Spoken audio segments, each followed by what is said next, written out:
Hi everyone, welcome back to my YouTube channel financial vision by Vijay Sinha. Previous video में हम लोगों ने discuss किया था पर्सनल फाइनेंस के बेसिक्स। कहने के लिए तो बिगिनर्स के लिए थे, लेकिन काफी ज्यादा हेल्पफुल हो सकता है किसी के लिए भी। तो वो प्रीवियस वीडियो को वॉच करने के लिए आप प्लेलिस्ट में जाइएगा। आज की वीडियो है व्हाट इज क्रेडिट कार्ड। ऐसे सुनने से तो बहुत ही छोटा सा टॉपिक लगता है, लेकिन पर्सनल फाइनेंस के फील्ड में क्रेडिट कार्ड को समझना बहुत जरूरी है। यूज करने के पहले समझ लेना चाहिए। आज देखिए, कोई भी एवरीडे कोई भी वर्क करते हैं, हम शॉपिंग करते हैं, ट्रैवल करते हैं या कुछ भी डेली ट्रांजैक्शन करते हैं, तो क्रेडिट कार्ड आप देखते होंगे कि यूजुअली लोग क्रेडिट कार्ड प्रेफर करते हैं। अब देखिए क्या होता है कि क्रेडिट कार्ड की दुनिया में एंटर करने के पहले या एक क्रेडिट कार्ड अप्लाई करने के पहले, क्रेडिट कार्ड यूज करने के पहले हमें क्रेडिट कार्ड के बारे में अच्छी तरह जान लेना चाहिए। तो चलिए बिना लेट के वीडियो स्टार्ट करते हैं। I am Vijay, a content writer and an educator. आप हमारे चैनल पर है financial vision by Vijay Sinha. आप जब इस वीडियो को पूरी तरह से वॉच करेंगे पूरी कंसंट्रेशन के साथ, तो ये मेरा कॉन्फिडेंस है, दावा नहीं बोलूंगा, मेरा कॉन्फिडेंस है और मैं होप करता हूँ कि इस वीडियो का एंड होते होते आप क्रेडिट कार्ड से रिगार्डिंग कोई भी डाउट आपको नहीं रह जाएगा। और आप जब फ्यूचर में क्रेडिट कार्ड यूज करेंगे तो आप लाइक अ प्रो करेंगे। आपको ऐसा लगेगा कि हाँ, मैंने कोई वीडियो देखा था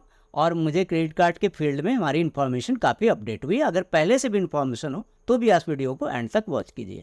तो पहले मैं एक कैच पॉइंट बता दूं कि आज के मेन पॉइंट्स होंगे क्रेडिट कार्ड क्या है, क्रेडिट कार्ड कैसे अप्लाई करते हैं, क्रेडिट कार्ड और डेबिट कार्ड में डिफरेंस क्या होता है, मिनिमम अमाउंट ड्यू क्या होती है, स्टेटमेंट कैसे बनता है, स्टेटमेंट ड्यू क्या होती है, टोटल ड्यू क्या होती है, कितना पेमेंट करने से इंटरेस्ट से बच सकते हैं, कितना नहीं करने पर इंटरेस्ट क्रिएट होता है, किस तरह हम चाहे तो क्रेडिट कार्ड का पॉजिटिव यूज करके क्रेडिट हिस्ट्री क्रिएट कर सकते हैं, क्रेडिट हिस्ट्री अपनी इंप्रूव कर सकते हैं, या फिर अगर हमने इस टूल का थोड़ा सा केयरलेसली यूज किया तो किस तरह हम डेट ट्रैप में भी जा सकते हैं। तो ये दोनों चीजें पॉसिबल हैं। तो चलिए हम लोग वीडियो स्टार्ट करते हैं।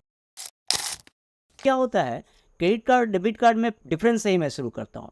हमारे बैंक अकाउंट में मनी होती है, बैंक हमें एक डेबिट कार्ड यानी एटीएम कार्ड देता है, हम अपनी मनी को यूज कर सकते हैं। हम एटीएम मशीन के थ्रू भी यूज कर सकते हैं, शॉपिंग के लिए, ट्रांजैक्शन के लिए, ट्रैवल के लिए, कहीं भी हम यूज कर लेते हैं। तो क्रेडिट कार्ड और डेबिट कार्ड में ये डिफरेंस है, क्रेडिट कार्ड के पैसे हमारे नहीं होते, नाम से ही पता है क्रेडिट। तो क्या होता है, एक ऐसा इंस्ट्रूमेंट है जो बैंक या कोई फाइनेंशियल इंस्टीट्यूशन हमें इस तरह से देता है जैसे मानो बाई नाउ एंड पे लेटर। हम आज परचेज कर लेते हैं, ट्रांजैक्शन कर लेते हैं, लेकिन लेट पेमेंट हम कर सकते हैं। यूजुअली मैं बताऊंगा कि ड्यूरेशन क्या होती है। इस वीडियो में आपको सारी चीज़ें मिलेगी, वीडियो के एंड तक बने रहें। Instead of needing cash on hand, हम अपने क्रेडिट कार्ड का यूज कर सकते हैं। हमारे हैंड में कैश नहीं है, हमारे बैंक अकाउंट में नहीं, हमारे पास रियल मनी अपने नहीं है, लेकिन बैंक ने हमें एक सर्टेन अमाउंट की क्रेडिट दी है। हमारे कुछ ट्रांजैक्शन के बेस पर इम्प्रेस्ड होकर या हमारी क्रेडिट हिस्ट्री को देखकर या हमारी बैंकिंग को देखकर बैंक ने हमें एक फैसिलिटी दी है। हमारे लिए एक मैक्सिमम एक लिमिट सेट कर दिया है कि आप जैसे किसी की 2 लाख हो सकती है, किसी की 50,000 हो सकती है, किसी की 30,000 हो सकती है, किसी की 10 लाख भी हो सकती है। तो वो सबके क्रेडिट स्कोर के हिसाब से अलग अलग सेट करती है बैंक। तो उस अमाउंट को हम यूज करते हैं बिना बैंक अकाउंट में पैसे रहे, हमारे अकाउंट में जीरो मनी है, फिर भी हम शॉपिंग कर सकते हैं, ट्रांजैक्शन कर सकते हैं, ट्रैवल कर सकते हैं, एंजॉय कर सकते हैं। लेकिन हाँ, आगे आपको समझना है कि क्या ये इतना आसान है। अब देखिए क्या होता है कि ये समझना कि क्रेडिट कार्ड काम कैसे करता है उतना ही इम्पॉर्टेंट है जितना ये समझना कि डेबिट कार्ड हम कैसे यूज़ कर सकते हैं। डेबिट कार्ड तो सबको यूजुअली पता होता है, बैंक अकाउंट तो होते ही हैं सबके, एटीएम कार्ड भी होते ही हैं। तो एक सबसे पहले एक वर्ड आपको जाना है, क्रेडिट लिमिट। तो क्रेडिट लिमिट क्या होती है? क्रेडिट लिमिट एक अमाउंट सेट करके बैंक हमें देता है, जैसे किसी को 2 लाख, किसी को 5 लाख, किसी को 50,000, ये मैक्सिमम अमाउंट है जो हम यूज़ कर सकते हैं। इसे हम कहते हैं क्रेडिट लिमिट। फिर हम समझेंगे बिलिंग साइकिल क्या होती है। जब हम स्पेंड करते हैं मनी को, तो स्पेंड करेंगे तो हमें वापस भी तो करना होगा। ये थोड़ी है कि बैंक ने हमें क्रेडिट दे दी, आप खर्च कीजिए, हमें वापस भी करना है। आगे मैं बताऊंगा कि किस तरह हमें यूज करना चाहिए, किस तरह हमें अपने लिमिट का यूज ठीक से करना चाहिए सेंसिबली, जिससे हमारी क्रेडिट की पॉजिटिव होती रहे। अब क्या होता है, एक बिलिंग साइकिल क्या होता है कि जब से बिल बनती है, एक स्टेटमेंट की डेट होती है, वो बैंक अपने हिसाब से भी सेट करता है और कस्टमर की भी ओपिनियन लेकर करता है। तो 30 डेज की एक बिलिंग साइकिल होती है। और एक फ़ायदा है क्रेडिट कार्ड में कि जिस दिन आपकी बिल बनती है उस समय से भी आपको 15-20 डेज तब भी मिल जाते हैं, पहले भी टाइम मिलता है। तो यूजुअली कहा जाता है कि 45 to 50 डेज इंटरेस्ट फ्री हमें मिल जाता है। स्टेटमेंट क्या होता है कि आपने जो ट्रांजैक्शन की, आपने डेबिट किया या क्रेडिट किया, आपने खर्च किया या आपने चाहे तो मार्केट में खर्च किया या आपने बैंक को पेमेंट की, सारी चीज़ें आपके स्टेटमेंट पर आती हैं। स्टेटमेंट में 2-3 चीज़ें मेंशन होती है, total amount due, minimum amount due और पेमेंट ड्यू डेट। तो ये सारी चीज़ें इतने आसान हैं, आपको आराम से समझ में आ गया होगा। पेमेंट ऑप्शन हमारे पास 2 ऑप्शन होते हैं, चाहे तो हम फुल अमाउंट कर दें या मिनिमम अमाउंट कर दें। अब यहीं पे सबसे ज़्यादा केयरफुल होना है। मिनिमम अमाउंट देखकर एक बार हम खुश हो जाते हैं। कैसे? जैसे हमने 50,000 खर्च किया, हमारे पास मिनिमम अमाउंट 500 की आ गई, तो हमने सोचा अच्छा बैंक कितना अच्छा होता है, क्रेडिट कार्ड भी देता है, हमें यूज करना भी अलाउ करता है और कहते हैं कि आप इस स्टेटमेंट डेट में, इस ड्यू डेट में, एक ड्यू डेट होती है उसमें आप मिनिमम अमाउंट 500 ही पे कीजिए। आपने खर्च किया 50,000, आप 500। लेकिन ये आपको अभी समझाऊंगा कि कैसे मिनिमम अमाउंट हो, बहुत ही ज़्यादा डेंजरस होती है। मिनिमम अमाउंट ड्यू का पेमेंट करना कितना डेंजरस होता है। तो हमें पेमेंट फुल अमाउंट की करनी चाहिए, ये आगे हम लोग डिस्कस करेंगे। क्या होता है कि जब हम मिनिमम अमाउंट ड्यू पे करते हैं तो जो रिमेनिंग बैलेंस होता है, तो एक आपको जानकर बहुत ही झटका लगेगा कि अगर 50,000 में से हमने 1,000 पेमेंट किया, 40,000 बचा, तो आपको जानकर आश्चर्य होगा आपके पिछले जितने प्रीवियस बैलेंस है, अगर 51,000 है तो पूरी 51,000 पर इंटरेस्ट आती है। आप समझ सकते हैं इंटरेस्ट किस तरह बढ़ता है आगे। अगर आप पेमेंट मिस करते हैं तो लेट पेमेंट तो आएगी ही और क्रेडिट स्कोर तो खराब होगा ही। जब आपका क्रेडिट स्कोर खराब होगा तो आप समझ ही सकते हैं कि बैंक की नज़रों में आपकी इंप्रेशन अच्छी नहीं रहेगी। फ्यूचर में कोई पर्सनल लोन हो, गोल्ड लोन हो, या गोल्ड लोन तो नहीं बोलूँगा, पर्सनल लोन हो, होम लोन हो या बिजनेस लोन हो, ये मिलने में आपको काफ़ी प्रॉब्लम होगी, क्रेडिट कार्ड भी नहीं मिलेगी। अब बेनिफिट्स भी तो है। अभी तक तो मैंने ये बताया कि प्रॉब्लम हो सकती है, मिनिमम अमाउंट ड्यू अगर करते रहें, टोटल अमाउंट ड्यू नहीं किया, तो अभी तक उन्होंने डिस्कस किया था कि हाँ प्रॉब्लम आ सकती है, लेकिन हाँ बेनिफिट्स बहुत ज़्यादा है। मुझे तो लग रहा है कि बेनिफिट्स ज़्यादा है, लोग अगर यूज अच्छे ढंग से करें। तो मैं अपने अभी तक के एक्सपीरियंस के बेसिस पे कह सकता हूँ कि मेरे इंटरेक्शंस होते हैं काफ़ी, फाइनेंशियल इंस्टीट्यूशन से मेरी डिस्कशन होती है, बड़े बड़े फाइनेंशियल प्रोफेशनल से डिस्कस होती है। मैं जिस फील्ड में हूँ तो हमें ऐसे लोगों से काफ़ी एक्सपोजर, इंटरेक्शन होती है, मेरी पर्सनल एक्सपीरियंसेस भी है। तो इस बेसिस पर मैं कह सकता हूँ कि अगर अच्छे ढंग से इस टूल का यूज करें क्रेडिट कार्ड का, तो ये बेनिफिशियल है, बहुत ज़्यादा बेनिफिशियल है। अगर 5% में प्रॉब्लम है और 95% बेनिफिशियल है, तो मेरी ओपिनियन है कि क्रेडिट कार्ड एक बेनिफिशियल टूल है और यूज करना चाहिए।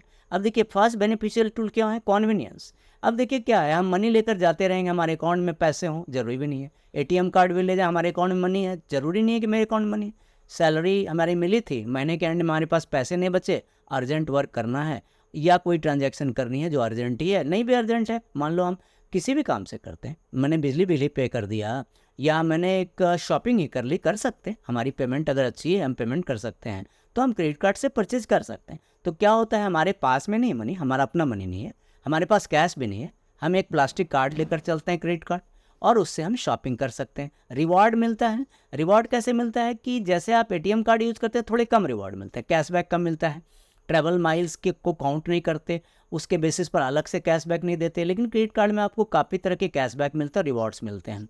इससे क्या होता है कि क्रेडिट कार्ड की अगर रेगुलर ट्रांजैक्शन करते हैं तो क्रेडिट स्कोर तो बिल्ड होता ही है। इतना ही नहीं, अगर हम पेमेंट टाइम पर करते हैं, ट्रांजैक्शन अच्छी रखते हैं, तो हमारी क्रेडिट स्कोर इतनी इंप्रूव होती है कि लोग कहते हैं कि 750 अच्छी होते हैं, आप 800 तक पहुंच जाते हैं।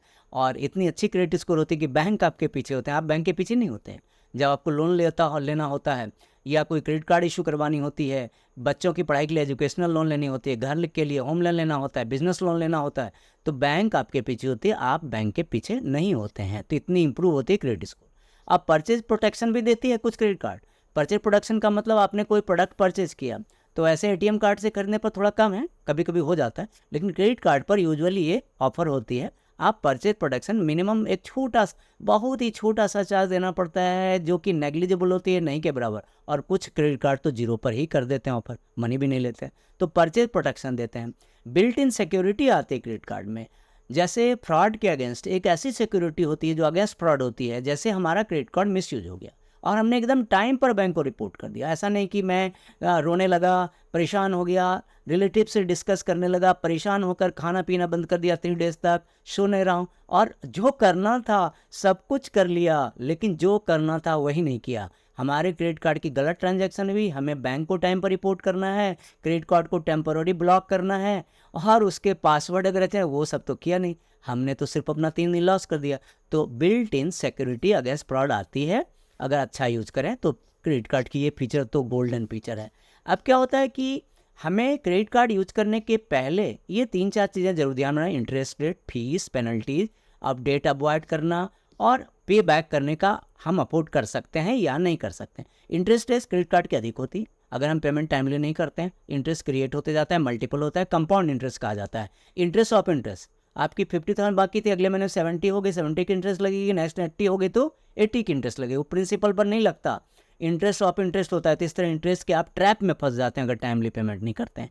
पेनल्टीज भी होती है, लेट पेमेंट अलग लगती है, फीस भी होते हैं, कुछ कार्ड फ्री होते हैं, ऐसे कुछ कार्ड मैं अलग से वीडियो बनाऊंगा, कार्ड की मिनिमम अमाउंट ड्यू क्या होती है या कार्ड फ्री कार्ड कैसे ले सकते हैं, ये वीडियो मैं अलग से बनाऊंगा। ये बहुत ही बड़ी अलग सी फील्ड है, तो आप हमारे चैनल को अगर सब्सक्राइब करके रखेंगे तो आपको बहुत ही वैल्यूबल वीडियो मिलते रहेंगे। मैं एक एक टॉपिक पर, छोटी छोटी टॉपिक पर, क्रेडिट कार्ड की मिनिमम ड्यू, लेट फीस कैसे होती है, मिनिमम ड्यू क्या होती है, क्या नुकसान है, कैसे यूज करें। क्रेडिट कार्ड ही नहीं, इंश्योरेंस है, आपकी लोन्स हैं, बिजनेस लोन है, आपकी कुछ भी इस तरह से फाइनेंस से रिलेटेड, पर्सनल फाइनेंस, यूजुअली मैं कुछ भी बनाता रहूँगा। आप हमारे चैनल को सब्सक्राइब करके जरूर रख लीजिएगा।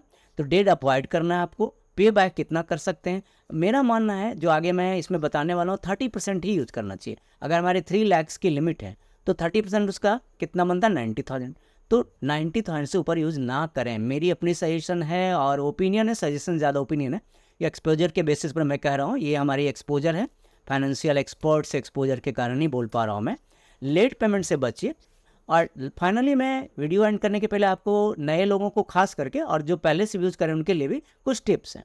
तो क्रेडिट कार्ड ठीक है, आपको अलाउ करता है, आप लिमिट के अंदर परचेज कीजिए, आपके अकाउंट में मनी नहीं फिर भी आप शॉपिंग कीजिए, परचेज कीजिए, लेकिन हाँ बेनिफिट के साथ साथ, रिवॉर्ड के साथ साथ इसकी रिस्पॉन्सिबिलिटी समझ कर ही काम कीजिए। अपनी इनकम देख लीजिए, कितना पेमेंट कर सकते हैं उसी हिसाब से खर्च कीजिए।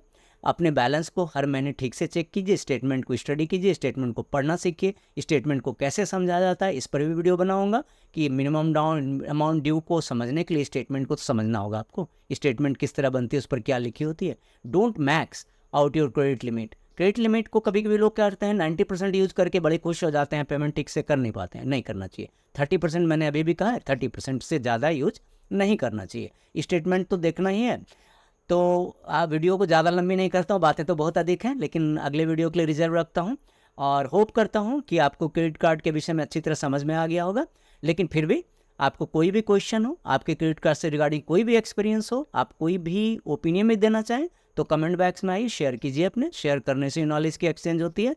और फाइनली मैं ज़रूर कहूँगा कि अगर वीडियो वैल्यू क्रिएटिंग लगी है तो आप लाइक सब्सक्राइब करना ना भूलें, साथ ही साथ नोटिफिकेशन बेल को जरूर हिट करें। थैंक यू फॉर वॉचिंग, जय हिंद, जल्दी मिलता हूँ।